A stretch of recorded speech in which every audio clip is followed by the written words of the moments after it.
Hello, I am Eric Williams, candidate for U.S. Congress, District 30. I'm standing here in front of the U.S. congressional offices of District 30. While democratically controlled cities across America are in chaos, Congresswoman Johnson is invisible and can only be seen in the pages of a newspaper. She should immediately alert the community and author a bill about major police reform. That's leadership.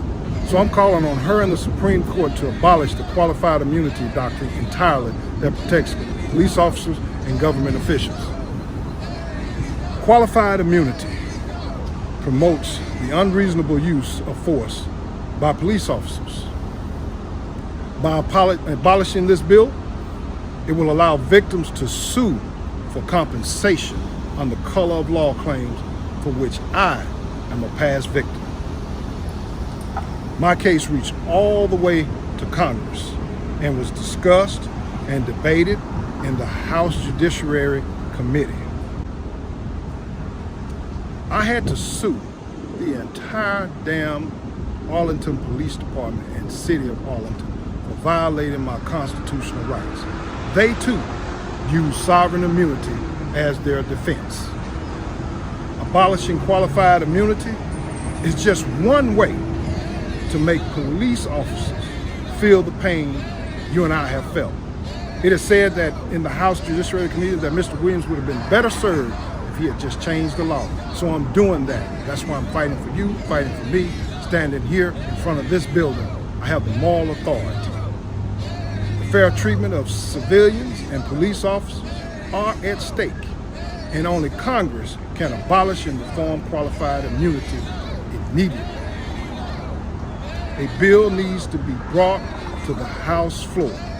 The Supreme Court has made it a decision by adopting qualified immunity, and it only serves to shield police officers from settlements, financial settlements from families and grieving victims to protect cops. This violates someone's constitutional rights. Hell, Eddie, you took $30,000 of scholarship money allocated for children in your district and gave that to your kids and family, stealing money for 4 years straight. Who does that, Eddie? Only Eddie gets away with that. You got a slap on the wrist, and George Floyd and my cousin Jordan Evans are dead. George apparently had a $20 counterfeit bill, and he lost his life. And all you can do is sit on your laws and do nothing, and call for this and call for that with no damn action.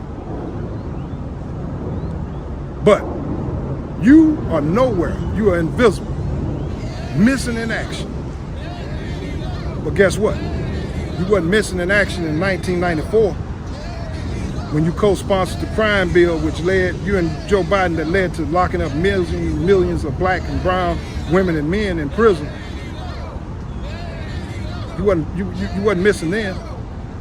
You said to the nation not too long ago that you are not sorry for that decision and that vote, using the color of law and qualified immunity. Well, I am. I'm sorry for my family and many families and the families to come. Sponsor a bill. Sponsor a bill now. That's action. Or join Representative Justin Amash and help to co-sponsor his bill on Thursday to eliminate qualified immunity. Or help co-sponsor the bills being introduced by Senator Booker and Senator Harris. Just do something.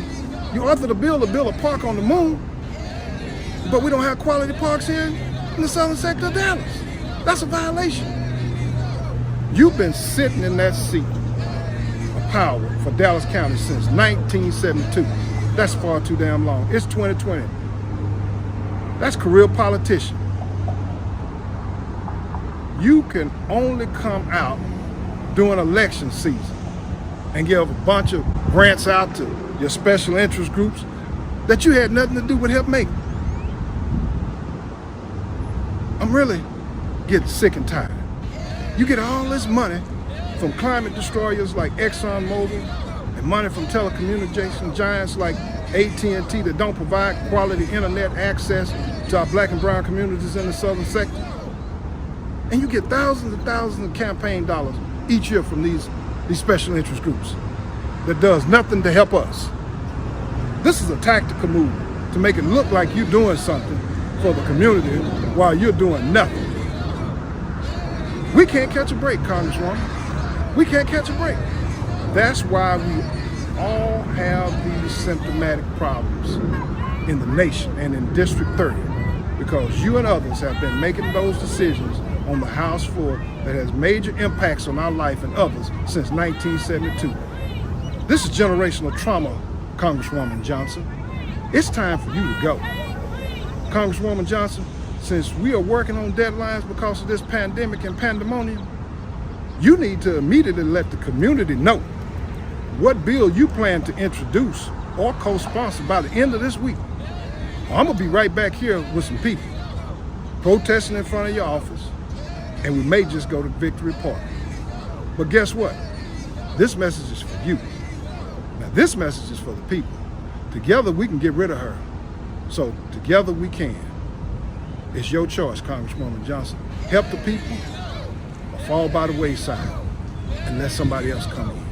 We don't have a chance in hell on something like that. If you think I'm not, look at what's going on. This ain't the first time. This ain't the last time. It's going to keep on happening until somebody figure out that we have to come together like this here. We have to come together financially and get an organization and push that organization so that we can get that candidate to back that organization, and that organization will endorse that candidate. So guess what? Now we got a relationship with somebody that's going to back for us, so they won't stand up against us the way she did with them because they purchased her.